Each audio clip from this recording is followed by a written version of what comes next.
we were trying to see what is the root of sin which will enable us to depart from it.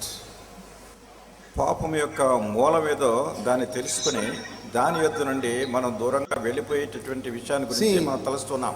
If you got a bad tree in your compound and you want to prevent it from bringing forth all the bad fruit, ఒకవేళ మీ పెరట్లో ఏదన్నా చెట్టు మంచిది కాని చెట్టు ఉంది, దాని ఫలములు కూడా మంచివి కాదు, వాటిని మీరు నిషేధించాలని కోరుతున్నారు. it's no use cutting off the branches. దాని కొమ్మలను నరికినందువల్ల ప్రయోజనం లేదు. You have to cut the root out, then there'll be no problem at all. అసలు దాన్ని వేరే కొట్టిపారేస్తే ఇంక దాంతో సమస్య ఉండదు. If you don't cut the root, మీరు గనక వేరు తీయలేదనుకోండి, it will keep on producing the things which you don't like. మీకు ఇష్టం లేనటువంటి పళ్ళు కాస్తూ ఉంటుంది. Now many of us, I know, you don't like sin in your life. మనలో అనేక మంది, నేను ఎరుగుదును మీ జీవితంలో పాపం ఉంటే మీకు ఇష్టం లేదు. Maybe you got a few bad habits. ఒకవేళ కొన్ని చెడు అలవాట్లు ఉన్నాయి మీకు. And you say, I want to get rid of this habit. మీరు అనుకుంటున్నారు ఈ చెడు అలవాట్లు వదిలేయాలి. But it's no use getting rid of that habit because another branch will come out somewhere else. ఈ యొక్క చెడు అలవాట్లు తీసివేయడం వల్ల ఉపయోగం లేదు, ఎందుకంటే మళ్ళా ఇంకో కొమ్మ వస్తుంది, దాని నుండి దురలవాట్లు వస్తున్నాయి. You must go to the root. దాని వేరు దగ్గరికి వెళ్ళాలి. You pull out the root and all these things are taken care of. ఆ వేళ్ళతో దాన్ని పెకలించేయాలి, అప్పుడు ఇంక ఇవన్నీ చెడు అన్నీ పోతాయి. So it's not a question of departing from one sin. కనుక ఏదో ఒక పాపం నుండి మీరు దూరంగా వెళ్ళిపోవడం వల్ల ఫలితం లేదు. You got to get the root and pull that out. అసలు మీరు ఆ వేరు దగ్గరికి వెళ్ళి ఆ వేళ్ళతో దాన్ని తీసేయాలి. For example, ఉదాహరణ చూడండి. we first looked at pride. We looked at pride first. మనం గర్వాన్ని గురించి మనం చూసాం. It says in Hebrew 1 Peter 5, మొదటి పేతురు 5వ అధ్యాయంలో verse 6, 6వ వచనం.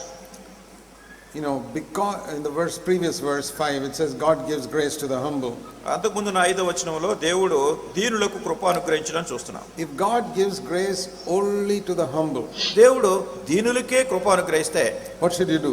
ఏం చేయాలి మనం? Therefore humble yourself, verse 6, under the mighty hand of God at all times. 6వ వచనంలో దేవుడు తగిన సమయమందు మిమ్మల్ని హెచ్చించినట్లు ఆయన బలిష్టమైన చేతి క్రింద దీన మనస్కులైండుడి. And he will exalt you at the right time. తగిన సమయమందు ఆయన మిమ్మల్ని హెచ్చించినట్లు. Exalt you over what? దేని మీద ఆయన హెచ్చిస్తారు? He's not going to make you the prime minister or chief minister. మిమ్మల్ని ఏదో ప్రధానమంత్రి ముఖ్యమంత్రి చేస్తారని కాదు. He's not going to make you a big businessman. లేకుంటే పెద్ద వ్యాపారవేత్త చేస్తారని కాదు. He was not even going to make you an elder in the church. లేకుంటే సంఘంలో మిమ్మల్ని పెద్ద కూడా చేయకపోవచ్చు. He's going to exalt you over sin in your life. మీ జీవితంలో పాపం మీద మీరు అధికారం చేశాడు, దాని పైకి తీసుకొస్తారు. When you read this verse, మీరు ఈ వచనం చదివినప్పుడు what do you understand by it? దాని ద్వారా ఏం గ్రహిస్తున్నారు? Many people think, oh, God will exalt me. మీరు చాలాసార్లు దేవుడు నన్ను హెచ్చిస్తాడు అనుకుంటారు. That means I'll be a big man in the world or a big man in the church. ఈ లోకంలోనో లేకుంటే సంఘంలోనో నేను చాలా పెద్దవాడిని అయిపోతాను అనుకుంటారు. Is that what you want? అదే మీకు కావాల్సింది? I don't want that. నాకు అది అక్కర్లేదు. I'm not interested in being a big man in the world or in the church. ప్రపంచంలో గానీ సంఘంలో గానీ ఒక పెద్ద వ్యక్తి కావడం నాకు ఇష్టం లేదు. I want to be exalted so that sin is under my feet. పాపము నా పాదముల కింద ఉండేటట్టు నేను హెచ్చిపడాలి. Satan is under my feet. ఈ పాపమే నా పాదముల కింద ఉండాలి. And Satan also under my feet. సాతాను కూడా నా పాదముల కింద ఉండాలి. So when it says God will exalt you, he's exalt you over sin and the devil.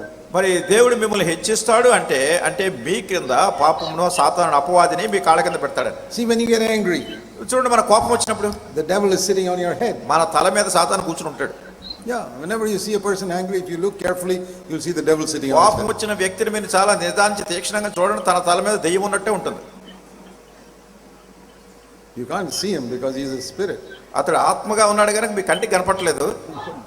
You can see the devil is moving that person. ఆ వ్యక్తిలో దెయ్యం కదిలిస్తూ ఉంటున్నాడు, ఆ కదలికలు చూస్తుంటాడు. Now that devil must come under your feet. ఇప్పుడు ఆ దెయ్యము మీ కాళ్ళ కిందకి రావాలి. How to do it? ఎట్లా చేస్తారు? You humble yourself under the mighty hand of God. దేవుని బలిష్టమైన చేతి కింద మిమ్మల్ని మీరు దీన మనస్కులు చేసుకోవాలి. How do you humble yourself? ఎట్లా మిమ్మల్ని మీరు తగ్గించుకుంటారు? When somebody shouts at you, ఎవరైనా మేము గట్టిగా అరుస్తున్నారు అనుకోండి, humble yourself means keep your mouth shut. మిమ్మల్ని మీరు తగ్గించుకోవాలంటే నోరు మూసుకుని ఉండాలి. And be nice and good to that person. మీరు అతను అరుస్తున్నా కానీ మీరు అతనితో చక్కగా మాట్లాడండి. Then you're humbling yourself under God. అప్పుడు మీరు దేవుని చేతి కింద తగ్గించుకుంటున్నారు. God will exalt you. దేవుడు మిమ్మల్ని హెచ్చిస్తాడు. I'll show you one example in the Old Testament. పాత నిబంధనలో మీకు ఒక ఉదాహరణ చూపిస్తాను. You turn to 2 Samuel 2వ సమూయేలు and chapter 16. 16వ అధ్యాయం. See, David was the king for a number of years. దావీదు అనేక సంవత్సరాలు రాజుగా ఉన్నాడు.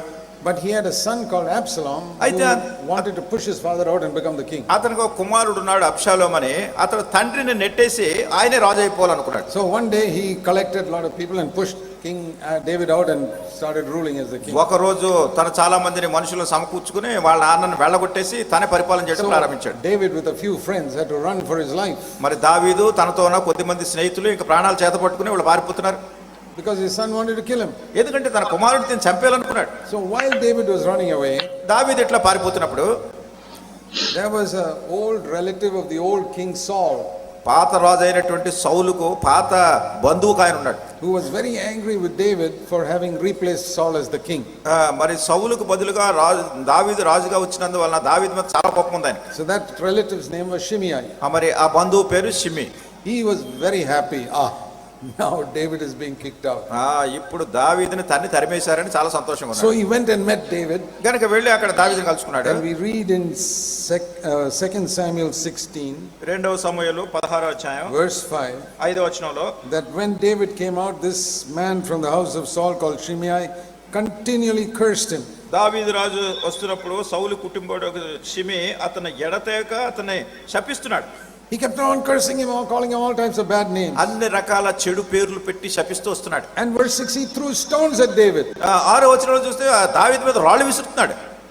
And he said to him in verse 7, get out, you man of bloodshed, worthless fellow. Verse 7. 7వ వచనం నుండి, ఈ షిమి నరహంతకుడా, దుర్మార్గుడా, చీపో. See, because you killed Saul, now God is punishing you for that. నీవు సౌలుని చంపావు కానీ దేవుడు నిన్ను శిక్షిస్తున్నాడు. So one of David's soldiers, verse 9, Abishai said, let me go and cut off his head. 9వ వచనంలో దావీదు సైనికులైనటువంటి అభిషై అనే ఒక వ్యక్తి అన్నాడు, నేను వెళ్ళి అతని తల ఛేదించి తీసుకొస్తాను. The king said no. రాజు అన్నాడు, దావీదు వద్దన్నాడు. Verse 10, 10వ వచనం middle, చూడండి. if the Lord has told him, curse David, why should I say, why have you done it? దావీదును శపింపుమని యెహోవా వానికి సెలవీయగా నీవు ఇలాగున ఎందుకు చేయుచున్నావని ఆక్షేపణ చేయగలవాడు. See, somebody was cursing him. ఎవరో ఆయన శపిస్తున్నారు. But what does David say? దావీదు ఏమంటున్నాడు? This man cannot open his mouth unless God has given him permission to do that. దేవుడు అతనికి అనుమతిస్తేనే గాని ఈ వ్యక్తి తన నోరు తెరవలేడు నా మీద. My God has given him permission to curse me. నా దేవుడు నన్ను శపించడానికి అతనికి అనుమతి ఇచ్చాడు. Then why should I fight against him? గనుక నేను అతని మీద ఎందుకు పోరాడాలి? Because if I fight against him, I'm fighting against God who has given him permission to shout at me. అతని మీద నేను పోట్లాడితే నన్ను శపించడానికి అనుమతి ఇచ్చినటువంటి దేవుని మీద పోట్లాడినట్టు అవుతుంది. What a wonderful way to look at it. చూడండి ఎంత అద్భుతకరమైన విధానంలో చూస్తున్నాడు దీన్ని. Next time, తర్వాత సరే somebody gets angry with you, ఎవరైనా మీ మీద కోపంతో వచ్చారనుకో, you say the same thing. మీరు ఇట్లాగే చెప్పండి, God has given him permission to get angry with me. నా మీద కోపపడడానికి దేవుడు ఈయనకు అనుమతి ఇచ్చాడు. Why should if I fight with him, I'll be fighting against God. కనుక నేను ఇతని మీద కనుక కొట్లాడితే దేవుడి మీద కొట్లాడినట్టు అవుతుంది. So what shall I do? ఏం చేయాలి నేను? When God has told him to get angry with me, నా మీద కోపపడమని దేవుడే ఆయనకి చెప్పాడు. why has God allowed him to be angry with me? నా మీద కోపపడమని దేవుడు ఎందుకు అనుమతించాడు అతనికి? So that I can overcome the spirit of revenge. తద్వారా ప్రతీకారం తీర్చుకునేటటువంటి దాన్ని నేను జయించాలి అని. So that I can overcome anger in my heart. తద్వారా నా హృదయంలో కోపాన్ని నేను జయించాలి. And I can become a better person. కనుక నేను శ్రేష్టమైన వ్యక్తి అవుతాను. Then God will exalt me over anger in my life. అప్పుడు నా జీవితంలో ఈ కోపం అనే దాని మీద దేవుడు నన్ను హెచ్చిస్తాడు. Because I humbled myself when somebody shouted at me. ఎందుకంటే నన్ను ఎవరైనా నా మీద అరుస్తూ వచ్చినప్పుడు నన్ను నేను తగ్గించుకున్నాను. We can learn some wisdom from David, who was a man after God's own heart. దేవుని హృదయానుసారుడైనటువంటి దావీదు యొద్ద నుండి ఈ యొక్క మంచి పాఠాన్ని మనం నేర్చుకోగలం.